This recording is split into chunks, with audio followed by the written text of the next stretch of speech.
नमस्कार, मैं सोनिया नारंग टेलीकॉन्फ्रेंस की एक और कड़ी लेकर आपके समक्ष हूँ। अभी तक हम चर्चा कर चुके हैं anatomy and physiology of skeletal system, muscular system, nervous system और सेंस ऑर्गन्स के बारे में। आज हमारा चर्चा का विषय है anatomy and physiology of respiratory organs and speech organs. विषय पर चर्चा करने के लिए आज भी हमारे साथ डॉक्टर संजय वाधवा स्टूडियो में मौजूद हैं। सर, मैं आपका स्वागत करती हूँ। चर्चा शुरू करने से पहले मैं अपने ऑडियंस को याद दिलाना चाहती हूँ कि अगर आप चर्चा के दौरान कुछ प्रश्न पूछना चाहते हैं तो आप हमें फ़ोन कर सकते हैं। हमारा फ़ोन नंबर है 26511611 और 26511613। आप हमें फैक्स भी कर सकते हैं। फैक्स नंबर है 26511609। अब हम चर्चा शुरू करते हैं। जैसा कि आप सबको मालूम है, आज हम रेस्पिरेटरी सिस्टम के बारे में मुख्यतः बात करेंगे। Respiratory system is a very important system in our body. It is concerned with the process of breathing. हम जब तक जीवित रहते हैं सांस लेते रहते हैं, और इस सांस लेने की प्रक्रिया में कौन कौन से अंग कार्य करते हैं और ये सांस लेने की प्रक्रिया में क्या होता है और इसका मकसद क्या है, ये हम जानेंगे आज के डिस्कशन के दौरान। इस संबंध में अगर किसी के कोई प्रश्न हो तो वो भी फ़ोन करके पूछ सकते हैं, हम उनका उत्तर देने की कोशिश करेंगे। तो शुरू करते हैं चर्चा respiratory system, anatomy and physiology. As we all know, there are a large number of cells in our body. Most of these cells are spread out at places which are far away from the lungs, where the exchange of gases takes place. So air must first exchange gases with the blood, and blood must circulate to different parts of the body, and finally blood and cells must exchange gases. This is very important, and these events require the functioning of two main systems in our body, namely the respiratory system and the circulatory system. All parts of the respiratory system that we will be discussing shortly, except its microscopic sized cells, which are called alveoli, they function as distributors of air. Only the alveoli and the tiny alveolar ducts that open into them, they serve as gas exchangers.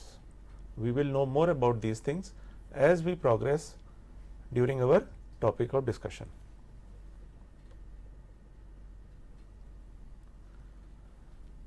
Respiratory system, in addition to distribution of air and exchange of gas, also serves other purposes, and these include filtration of the air that we breathe, increasing the temperature of the air that we breathe in so that air becomes slightly warmer, and humidification of the air that we breathe.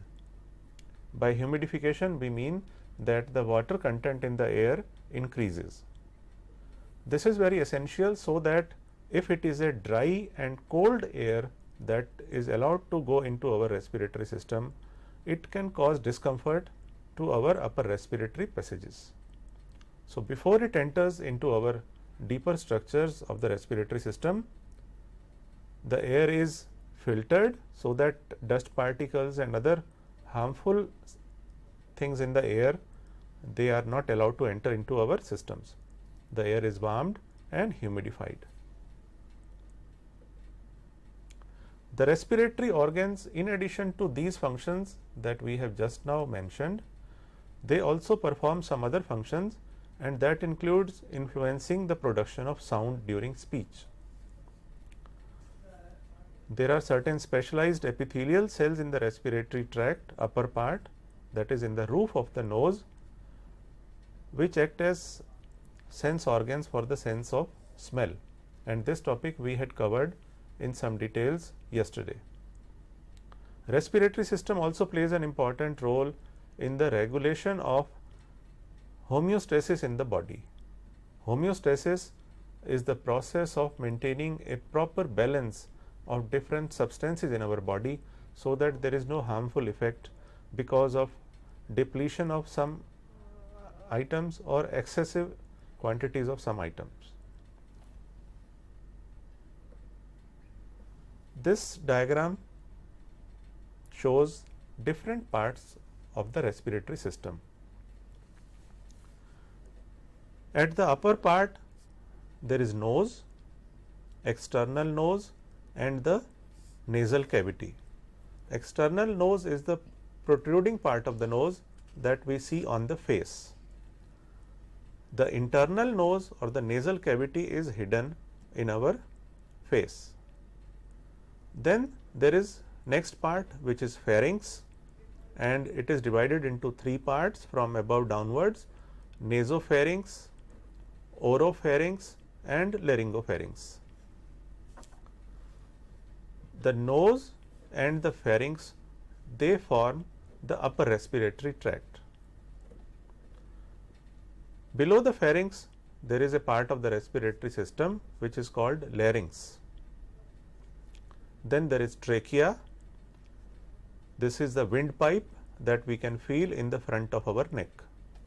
Trachea divides into two branches, main branches, which are called primary bronchi, the left and the right primary bronchi. For a single main branch we use the term bronchus, and when there are more than one we call them bronchi. As they go into the lungs, the right primary bronchus going into the right lung and the left primary bronchus going into the left lung, they further divide into branches which are called secondary bronchi and tertiary bronchi.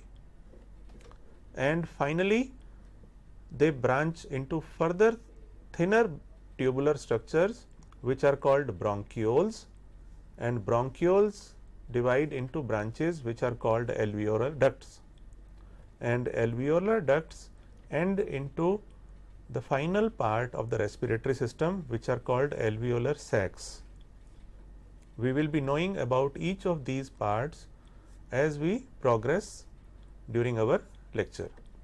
So, the parts of the respiratory system which are in our chest cavity, they are called the lower respiratory tracts, and parts of the respiratory system which are above that chest cavity, they are called the upper respiratory tract. So, upper respiratory tracts includes nasal cavity and pharynx only. And larynx also. And larynx also. Yes. And from trachea and downwards it is called lower respiratory tract. This is very important from the clinical point of view also, because most of the times during winters or during the change of seasons we see many people suffering from cough and colds, and that is because of infection of the upper respiratory tract. If there is an infection of the lower respiratory tract, then that has different symptoms and requires treatment. Upper respiratory tract infections also require treatment. They are more frequent and many people suffer from them during the winters or during the change of seasons. These infections are generally airborne. Now, the structural plan of the respiratory system can be broadly divided into two parts, as we have just now seen: upper respiratory tract and the lower respiratory tract. The upper respiratory tract is located outside the thorax. It is above that in the neck and in the face. Lower respiratory tract is located almost entirely within the thorax. Upper respiratory tract is made up of nose, pharynx and larynx. We have just now seen in the diagram. Now, coming to each of these individual parts of the respiratory tracts. To repeat, lower respiratory tract is made up of trachea, bronchi, alveoli, lungs and the thorax. Now, upper respiratory tract, nose. This is the uppermost part of the upper respiratory tract, and it consists of an external nose portion and an internal portion. External portion of the nose is the part that protrudes from the face in the front. It consists of a bony and cartilaginous framework overlaid by the skin covering. The internal nose or nasal cavity, it lies over the roof of the mouth. The hollow nasal cavity is separated by a midline partition, which is the nasal septum, which divides the nasal cavity into a right half and the left half of the nasal cavity. Each nasal cavity is divided into three passageways by the projections of turbinates, which are also called conchae, from the lateral walls of the internal portion of the nose. We will understand these terms when we see the diagrams showing these portions, where they are located and how they look.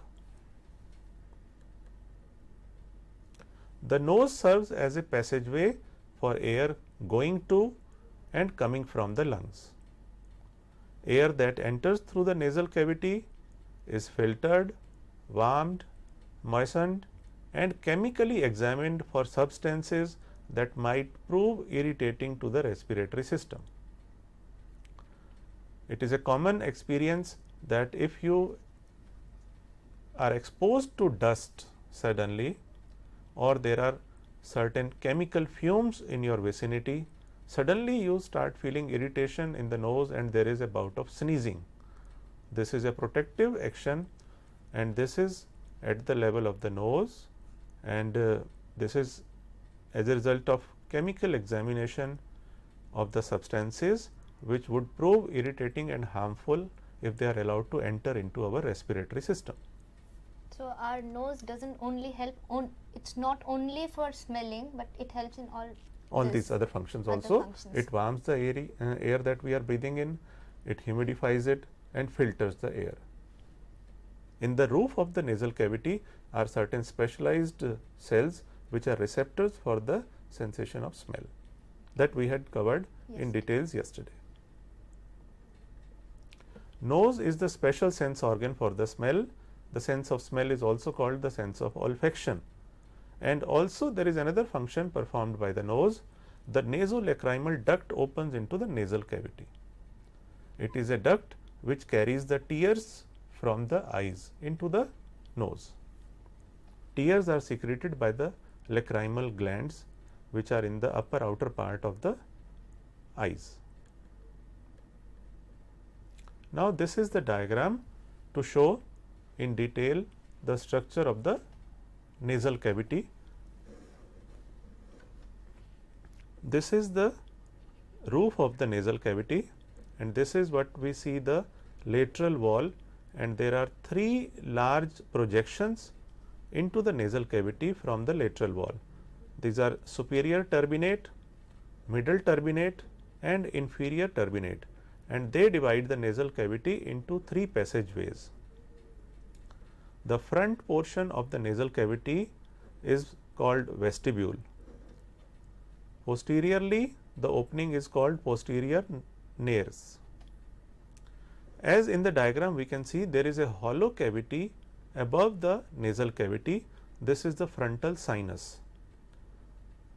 Adjacent to the nasal cavity, there are certain air pockets which are called sinuses. They are there in the bones of the skull. Below the nasal cavity, there is hard palate and soft palate. The anterior opening of the nose is called anterior nares. There are certain openings into the nose besides the openings that we have just now mentioned, and that includes the opening of the auditory or the eustachian tube. This opening connects a tube through a tube the middle ear cavity. Now, coming to the next part of the respiratory system, which is beyond the nasal cavity and the nose, that is called pharynx. Another name for the pharynx is the throat. It is a tube-like structure which is about 12.5 centimeter or 5 inches long. It extends from the base of the skull to the esophagus. Esophagus is the food pipe. Pharynx lies just anterior to the cervical vertebrae or the neck bones. Pharynx is made up of muscles and it is lined internally with mucous membrane.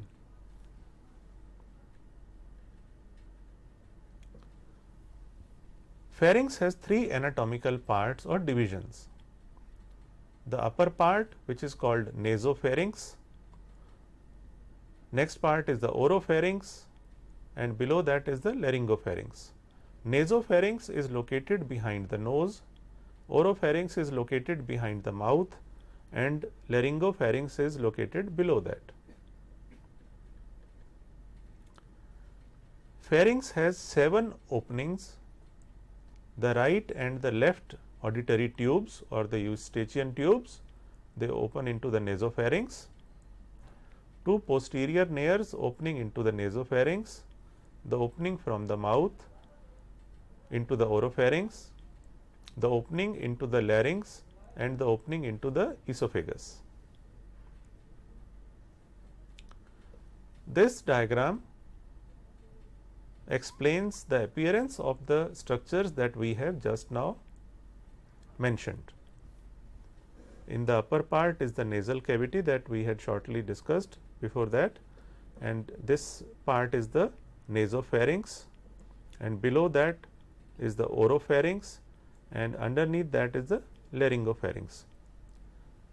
All these three parts are involved in the process of respiration to allow the entry of air from the nose into the lower respiratory passages, and they also have important roles during the process of swallowing that we will be discussing towards the end of today's discussion. So the pharynx just helps in the conduction of air. That's it. That is the main part, and besides that it provides openings of different other structures that we had just now seen. And we have divided it into 3 depending on the anatomical location. Yes. Is there any reason why these has been divided? Because do they perform different functions? Some of these perform certain different functions related to the respiration, and some are involved in the speech production also, and some portion of the pharynx is involved in the swallowing process also. We will be covering these one by one as we proceed during the lecture. As we have already seen, pharynx mainly serves as a common pathway for the respiratory and the digestive tracts. Now coming to the next part of the respiratory system, which is called the larynx. In common language, it is also called the voice box. It lies between the root of the tongue and the upper end of trachea or the windpipe. It is a triangle shaped structure that consists largely of cartilages, which are 9 in number, that are attached to one another and to the surrounding structures by muscles or by the fibrous and elastic tissue components. This is the diagram to show the structure of the larynx. We can see some cartilages and certain bones and ligaments forming this structure. Below the larynx is the trachea. It is important to understand that a large portion of these upper respiratory tract as well as some portion of the lower respiratory tract is tubular in appearance, and it is made up of cartilages, and these cartilages are generally in the form of rings, and some cartilages have certain special appearance and shapes also, as can be seen in the diagrams that we had just now seen. There is a very large cartilage which is the thyroid cartilage, then cricoid cartilage, arytenoid cartilage, corniculate cartilage, epiglottis. These are important cartilages, and besides these there are certain other cartilages also that we will be shortly knowing about. The mucous membrane which is lining the larynx forms 2 pairs of folds that jut inwards into its cavity and divide it into 3 compartments. The upper pair of these mucous membrane folds is called the vestibule or false vocal cords. The lower pair of the mucous membrane folds serves as the true vocal cords. Vestibule is called false vocal cord because it does not participate in voice production, whereas the true vocal cords are integral component of voice production. The true vocal cords and the space between them are together called the glottis. As we had mentioned short while ago that there are 9 cartilages which form the framework of the larynx. Of these 9 cartilages, there are 3 cartilages which are single, and then there are 3 other cartilages which are in pairs, making a total of 9 cartilages. Single cartilages are the thyroid cartilage, which is the largest in size, epiglottis and cricoid cartilage. The paired cartilages are named arytenoid, corniculate and cuneiform cartilages. And we had seen the diagram a short while ago. We can see it again, how these cartilages look. This is the thyroid cartilage, the cricoid cartilage, epiglottis, then the corniculate cartilage, arytenoid.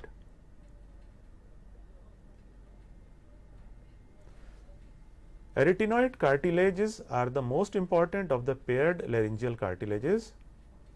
The anterior angles of these arytenoid cartilages serves as points of attachment for the vocal cords. And as we know, vocal cords are involved in speech production. So far we have known about the upper respiratory tract. Now we come to the lower respiratory tract, which is formed by trachea, bronchi, alveoli, lungs and the thorax.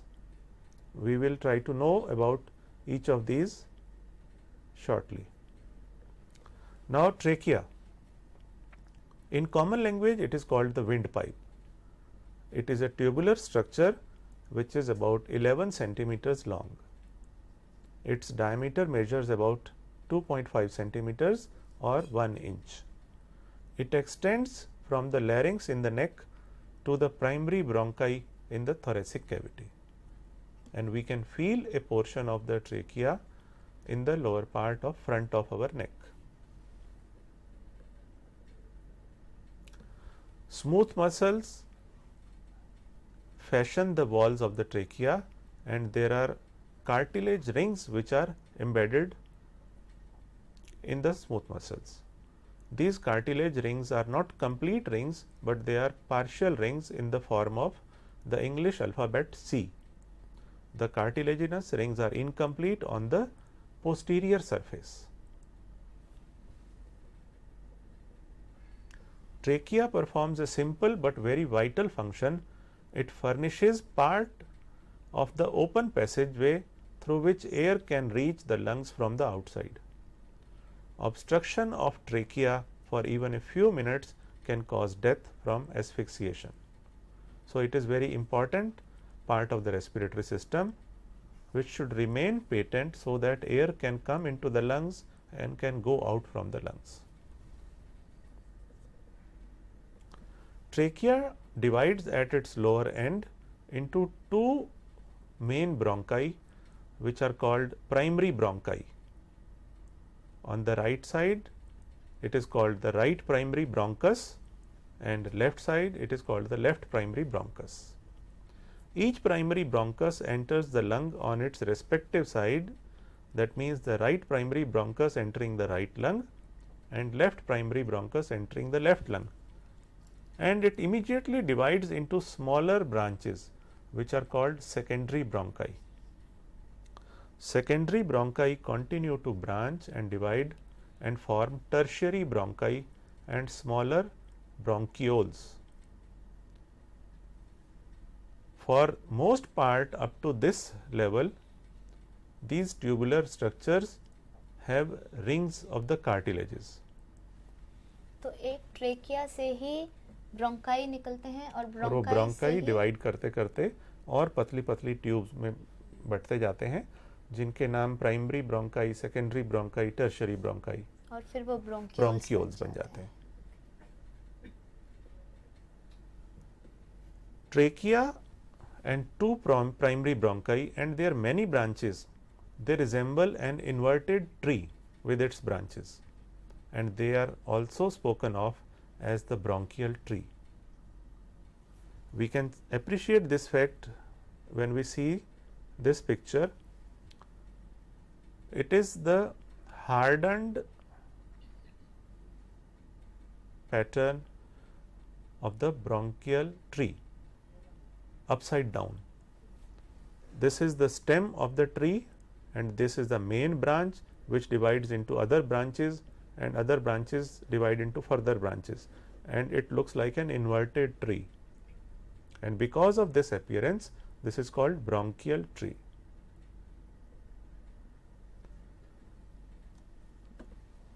Continuing with the trachea again, the bronchioles subdivide into smaller and smaller tubes. Eventually they terminate into alveolar ducts. The alveolar ducts, they end in several alveolar sacs. As they keep dividing from the trachea downwards, they become thinner and thinner. The walls of the alveolar sacs consist of numerous alveoli, and alveoli are very thinly lined sacs.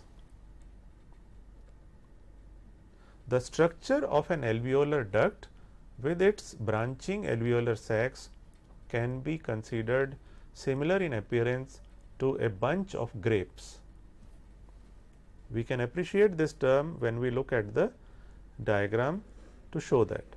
In this we can see that these are the bronchioles, terminal bronchioles, which end into alveolar ducts, and alveolar ducts are giving rise to alveolar sacs. Each of these alveolar sacs is made up of alveoli, and these looks like a bunch of grapes. अंगूर के गुच्छे की तरह नजर आते हैं इस तरीके के रचना.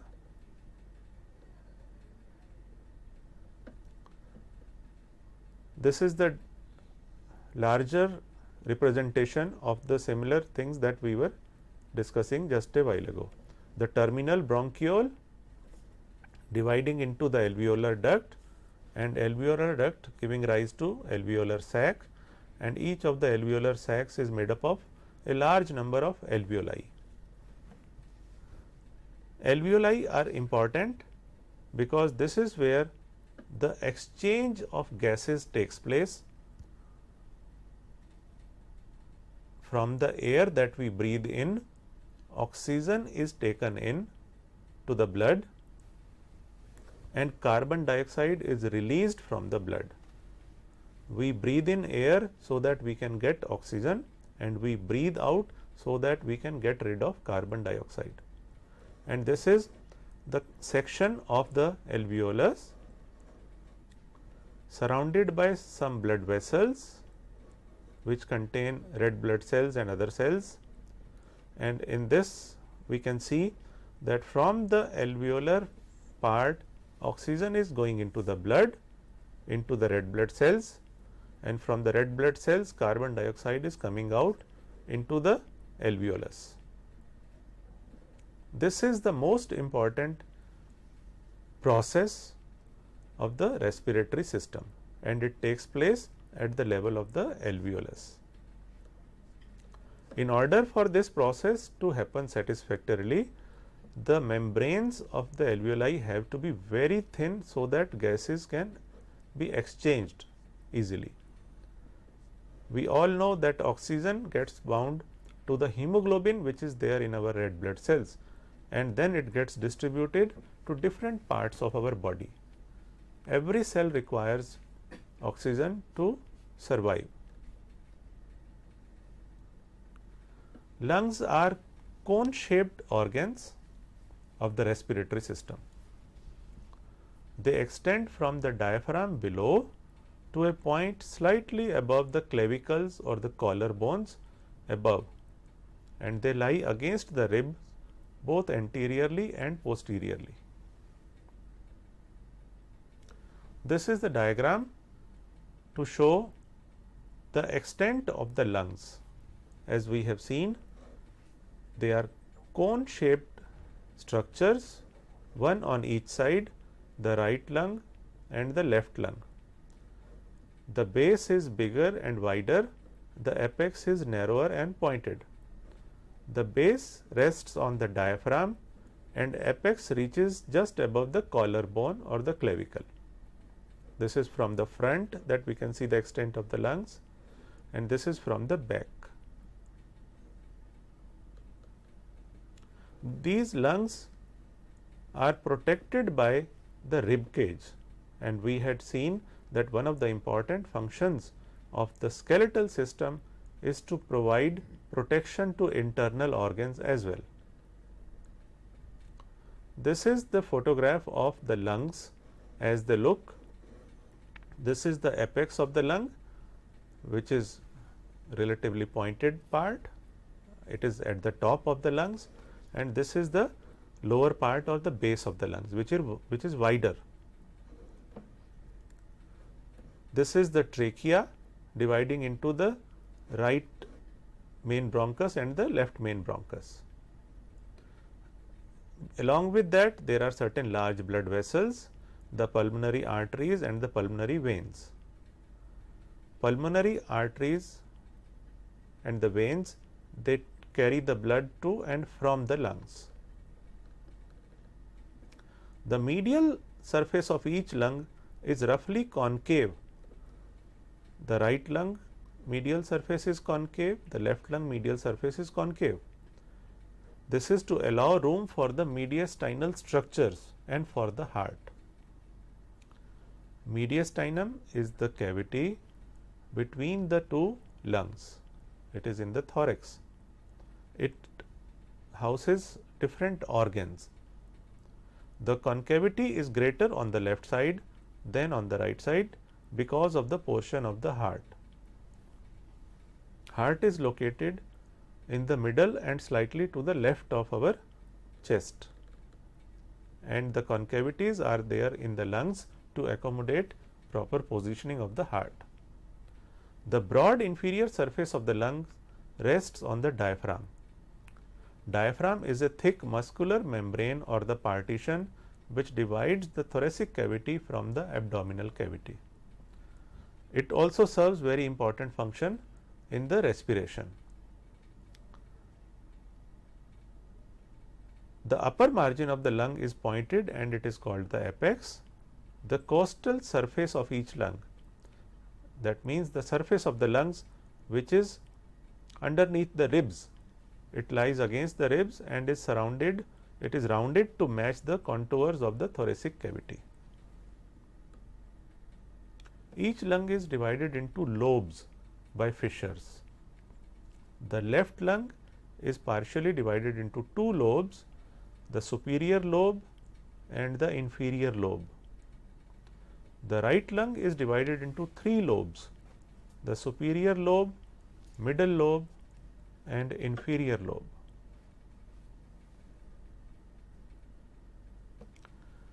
An oblique fissure is present in both the lungs, which divides the lungs into these lobes. In the right lung, however, a horizontal fissure is also present, and this separates the superior lobe from the middle lobe. In the left lung, there is no such horizontal fissure.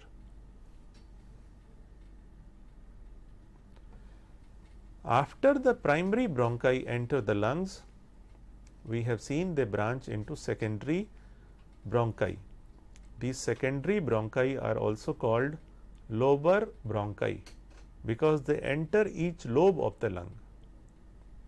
Thus, in the right lung, three secondary bronchi are formed and they enter the superior, middle and inferior lobes of the right lung. The left primary bronchus divides into two secondary bronchi entering the superior and the inferior lobes of the left lung. The lobes of the lungs can be further subdivided into smaller functional units, which are called bronchopulmonary segments. Broncho, because it is part of the bronchial tree, and pulmonary because it is part of the lungs. So, bronchopulmonary segments are the functional units of the lungs. Each bronchopulmonary segment is served by a tertiary bronchus. This is the diagram to show different bronchopulmonary segments. We know that the right lung is divided into 3 lobes and the left lung is divided into 2 lobes. In the right lung, there is an apical segment, posterior segment, anterior segment. There is a medial basal segment, there is a lateral segment. There is a superior segment, anterior basal segment and posterior basal segment, bronchopulmonary segments of the right lung. Similarly, the left lung has apical posterior bronchopulmonary segment, anterior segment, superior lingular segment, inferior lingular segment. These are the different bronchopulmonary segments in the upper lobe of the left lung. The inferior lobe of the left lung has superior basal segment, lateral basal segment and anterior medial segment. The left lung is divided into 2 lobes by the oblique fissure. The right lung is divided into 3 lobes by the oblique fissure and the horizontal fissure. So, the trachea divides in 2 and 2 bronchi. Primary and bronchi. 2 pulmonary bronchi, and the right pulmonary bronchi divides into 3 bronchioles. It divides into 3 secondary bronchi. Okay. Bronchioles are very thinner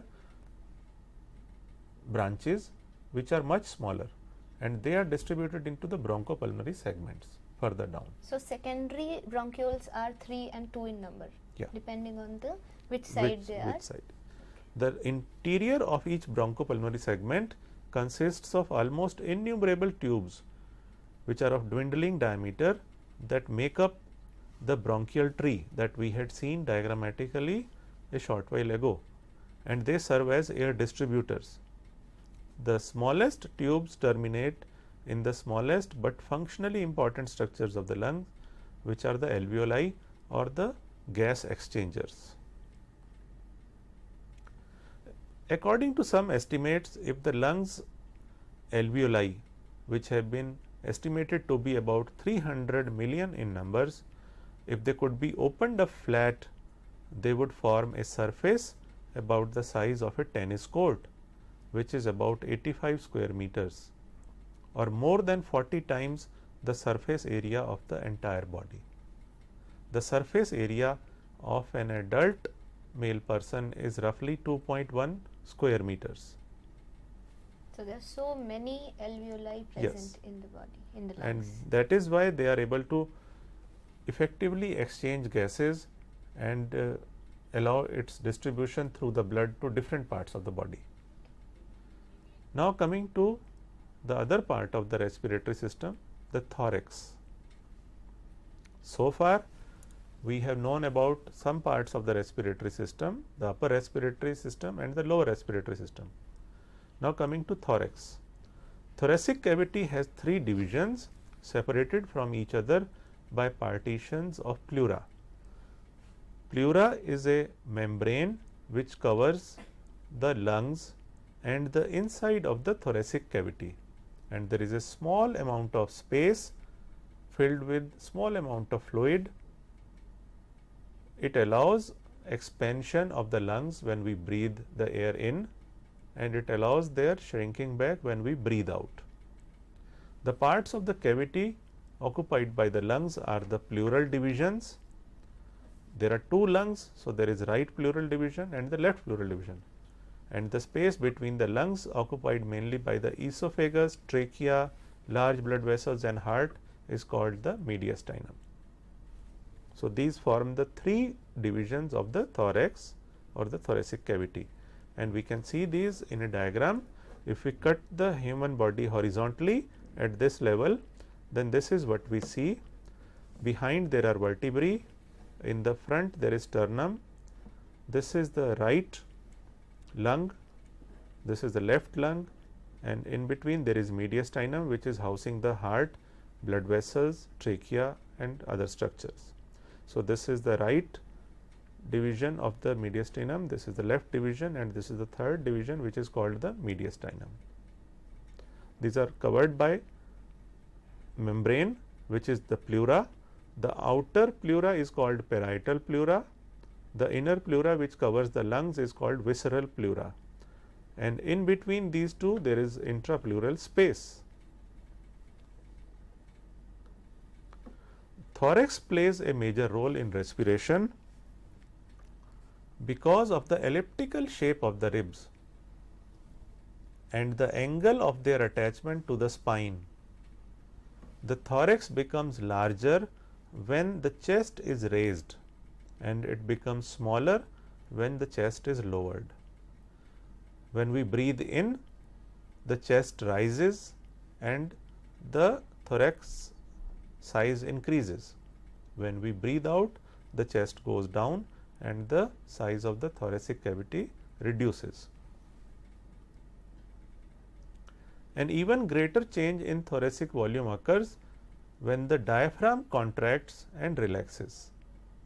When the diaphragm contracts, as we already know, diaphragm is a muscular partition between the thoracic cavity and the abdominal cavity. In the resting stage, it is dome shaped. When the diaphragm contracts, it flattens out and thus pulls the floor of the thoracic cavity downwards, thereby enlarging the volume of the thorax. When the diaphragm relaxes, it returns to its resting dome-like shape, thus reducing the volume of the thorax. It is these changes in the size of the thorax that bring about inspiration and expiration. When we breathe the air into our lungs, that phase of our respiratory cycle is called inspiration. When we breathe the air out of our lungs, that phase of our respiratory cycle is called expiration. And this inspiration expiration goes on in a cyclical manner throughout our life. So, the increase or decrease of thoracic cavity size depends on the lungs and diaphragm both.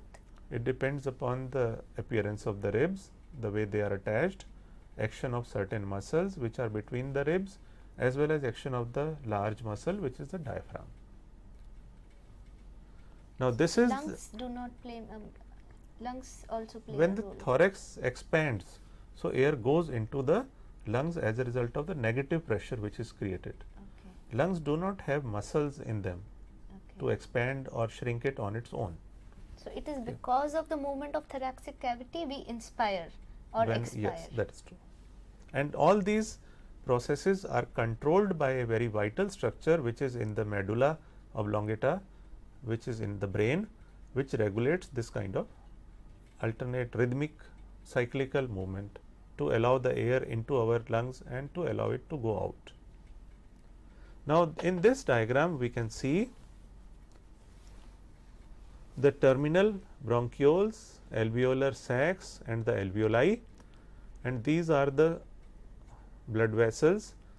Alveoli exchange the gases at this level, and through the circulatory system the purified blood, so called oxygenated blood, is pumped by the heart into different parts of our body, and impure blood or the blood which is richer in carbon dioxide, that is pumped by the heart through the pulmonary circulation to the lungs to get purified.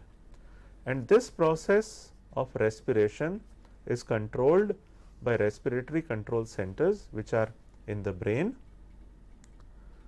The control is exerted through certain nerves, mainly the vagus nerve, and there are different chemical sensors in our body, receptors, which can perceive the changes in the concentration of oxygen, carbon dioxide and acid base balance of the blood, and according to that our rate of respiration increases or decreases, so that a balance is maintained in our body, and the process of maintaining that balance in the body is called homeostasis. So, as we had mentioned in the beginning of our lecture itself, that respiratory system not only deals with breathing the air in and out, it also participates in the exchange of gases. It also involves with speech production. It has some role to play in the digestive process also, and finally, it has an important role in maintaining homeostasis in our body.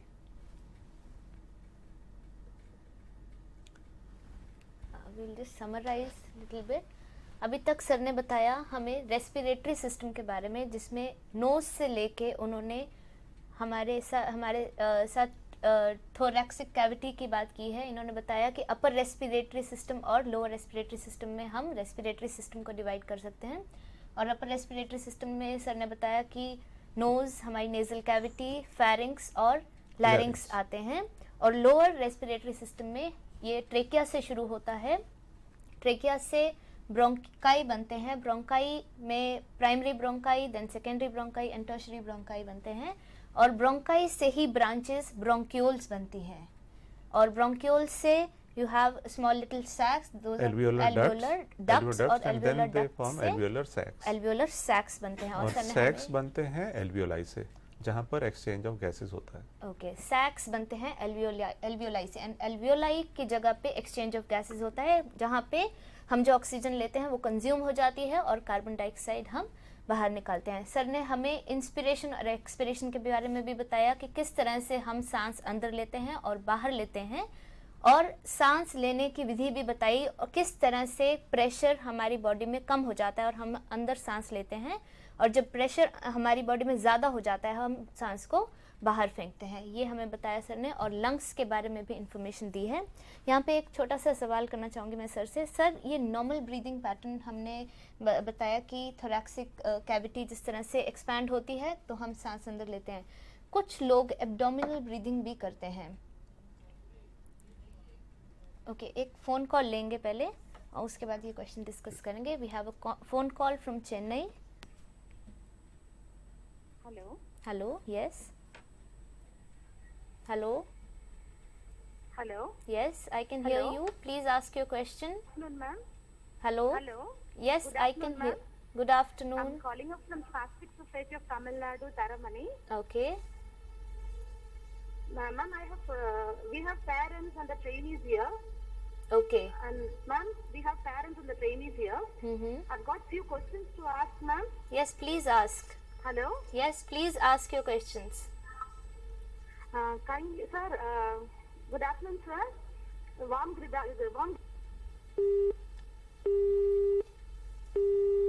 Sorry, the phone got cut. We had the call from Spastic Society of Chennai, and they said their parents and teachers looking at this particular program, and they had few questions. I think we'll get the call back.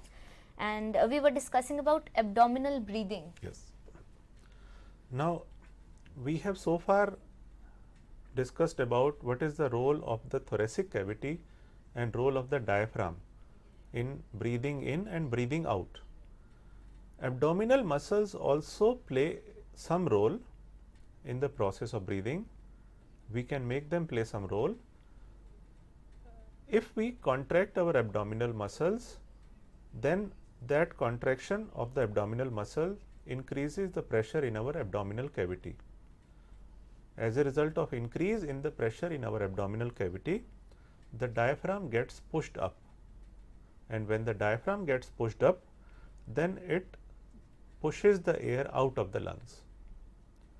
If we try to imagine the movement of respiration, if we keep our abdominal muscles relaxed, when we breathe in, the diaphragm goes down, and as the diaphragm goes down, then sometimes it can be noticed that the abdomen bulges out, because the abdominal organs, they are getting pushed from the diaphragm above, and in order to stay in place, the anterior abdominal wall bulges out. So, abdominal muscles also can play some role in the respiratory function, but primarily it is the action of the intercostal muscles, which are the muscles between the ribs, and the action of the diaphragm. Sometimes when there is difficulty in breathing, then some other muscles can also come into play. These are called accessory muscles of respiration, and these are located in the neck. So, if we see somebody who is having difficulty in breathing properly, we see that there is action of the muscles of the neck also to help him breathe properly. So, there are different types of muscles which can come into play, but in our comfortable normal breathing process, it is the action of the intercostal muscles and the action of the diaphragm. Are there some specific disorders where you can find abdominal breathing? Basically, there is no particular illness which can be attributed to cause abdominal breathing. Many a times children are noticed to have abdominal breathing, otherwise also when they are not sick, but sometimes when they are suffering from respiratory infections like pneumonia, then the movement of the abdomen is much more. And there is something called clavicular breathing also. That is what I was talking about. Then accessory muscles of the neck, when they are into play, some of these accessory muscles of the neck, they get attached to the collarbone or the clavicle. So, when they are active, then the clavicle rises up and this increases the size of the thoracic cavity, and this in turn helps in the breathing process. Okay. And these can be corrected with some therapy. As or the disease something? condition improves, automatically these accessory muscles then come to rest and they don't come into play, and the normal breathing pattern is restored. In the normal breathing pattern, it is the intercostal muscles and the diaphragm which are taking part. And in children, it is normal that abdominal breathing is normal. you Yes. say. Okay. It is also there, but thoracic part is also there. It is not to say that they breathe only through the abdominal muscles action. Thoracic muscles also play a role. Okay. We had a call from Spastic Society of Chennai. I would request the audience, whenever you call, please just tell your questions. We can hear you. We'll be able to answer you. Just ask your questions directly. Okay. For asking questions, you can call us at 265111611, or you can call us at 265111613. You can also fax us at 265111609. If you have questions, please call. Okay, so here we are going to start about anatomy and physiology of speech organs. You have questions regarding today's topic or previous topics like nervous system, skeletal system, muscular system, or sensory organs, please ask questions. So we can start with our speech organs. Now, we will like to discuss about other parts of today's presentation. This includes speech organs. Speech organs consist of lungs, trachea, larynx, which is important because it contains the vocal cords, pharynx, nose and mouth. About some of these organs we have just now understood in some details, because they are primarily organs of respiration. They are the organs of the respiratory system. We have known in details about the lungs, trachea, larynx, pharynx and nose. Some of the details of the speech organs will be covered later on subsequently when the topic related to speech pathology is covered during the teleconferencing session. When considered together, these organs of speech, ये जो speech organs हैं, जब हम इनको इकट्ठा देखते हैं तो ये एक ट्यूब की तरह से बनाते हैं. It is referred to as vocal tract. इस ट्यूबुलर स्ट्रक्चर को हम vocal tract कहते हैं और ये एक्सटेंड करता है लंग्स से ऊपर लिप्स तक. इसके बीच में आते हैं बाकी पार्ट्स जैसे लैरिंग्स, फेरिंग्स. वोकल ट्रैक्ट की जो शेप है वो बदल जाती है हमारी टंग की मूवमेंट से, लिप्स की मूवमेंट से और इस वोकल ट्रैक्ट के किसी और भाग की मूवमेंट से. और ये जो चेंज होता है कॉन्फ़िगरेशन में वोकल ट्रैक्ट के, इससे हमारी जो एयर की मूवमेंट है उसके डायनामिक्स में परिवर्तन आता है।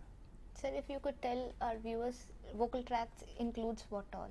ओके, जैसा अभी हमने देखा था कि वोकल ट्रैक्ट के अंदर आते हैं लंग्स, ट्रेकिया, लैरिंग्स, फेरिंग्स, नाक और मुंह। ये 6 स्ट्रक्चर मिलके वोकल ट्रैक्ट बनाते हैं और इनको स्पीच ऑर्गन्स भी कहते हैं। इसका मतलब ये नहीं है कि ये ऑर्गन सिर्फ एक ही काम करते हैं स्पीच का, इनके और भी काम होते हैं। और जैसा हमने आज के ही प्रेजेंटेशन में देखा है कि बहुत सारे इनमें से रेस्पिरेटरी सिस्टम में मुख्यतः काम करते हैं। तो स्पीच ऑर्गन्स ये 6 हैं और ये सारे मिलकर वोकल ट्रैक्ट बनाते हैं। और इस वोकल ट्रैक्ट में जब चेंजेस आती हैं उसके शेप में, तो उससे जो हवा का मूवमेंट है उसमें चेंजेस आते हैं और इस प्रकार हमारी स्पीच मॉड्यूलेट होती है। ये डायग्राम में हम सिंपल तरीके से समझ सकते हैं कि जब हम कोई शब्द बोलने की कोशिश करते हैं, कुछ बोलते हैं शब्द जैसे ई, इस चित्र में आप देख सकते हैं जैसे ई जब बोलने लगते हैं तो ये जीभ जो है ये ऊपर चली जाती है और हमारे पैलेट के नज़दीक आ जाती है, और पीछे जो सॉफ्ट पैलेट है ये रास्ता बंद कर देता है, पीछे का नेजोफेरिंग्स का रास्ता बंद कर देता है। लेकिन इसके विपरीत जब हम ऊ बोलते हैं तो जीभ नीचे रहती है और इसका पीछे का भाग उठ जाता है, आगे का भाग नीचे रहता है। अलग अलग वर्ड्स बोलने में जीभ की मूवमेंट, पैलेट की मूवमेंट और फेरिंग्स में जो स्पेस में परिवर्तन आता है वो तय करता है कि शब्द का उच्चारण कैसे होगा, वॉइस का मॉड्यूलेशन कैसे होगा। इसके अलावा जो मेन रोल होता है वो रोल होता है वोकल कॉर्ड्स का। हम कुछ इंस्ट्रूमेंट्स के द्वारा भी इस प्रोसेस को फर्दर डिटेल्स में स्टडी कर सकते हैं ग्राफ के द्वारा, जिसमें हम नाप सकते हैं कि जो हमारी आवाज़ प्रोड्यूस हो रही है, जो स्पीच प्रोड्यूस हो रही है, उसकी इंटेंसिटी कितनी है और उसकी फ्रीक्वेंसी कितनी है। और अलग अलग शब्द जब हम बोलते हैं तो उनकी फ्रीक्वेंसी अलग अलग होती है। ये हम विशेष इंस्ट्रूमेंट्स के द्वारा जान सकते हैं। स्पीच ऑर्गन्स में जो इंपॉर्टेंट ऑर्गन है वो है वोकल कॉर्ड्स। हमने जब रेस्पिरेटरी सिस्टम के बारे में डिटेल में जाना था तो पाया था कि वोकल कॉर्ड्स म्यूकस मेम्ब्रेन्स के फोल्ड्स हैं जो लैरिंग्स में होते हैं, और ये लैरिंग्स को डिवाइड करते हैं अलग अलग पोर्शंस में। जो वोकल कॉर्ड्स के बीच में स्पेस होता है उसको ग्लॉटिस कहते हैं। क्योंकि ये जो वोकल कॉर्ड्स हैं ये आगे की तरफ जुड़े होते हैं, तो जो ग्लॉटिस की शेप है वो इंग्लिश के अल्फ़ाबेट वी के जैसी होती है और पीछे की तरफ खुली होती है। ये वोकल कॉर्ड्स की आगे की तरफ अटैचमेंट के कारण ऐसा होता है। Here we'll take a short break. We'll take a very short break here, and after the break we'll continue with the discussion regarding the speech organs and vocal tract. During the break, after the break, again we are going to start the discussion. But if you have any question, please call us at 26511 or 26511 You can also fax us at 26511 Thank you. We'll see you after a break. 609 मैंने number गलत बोल दिया।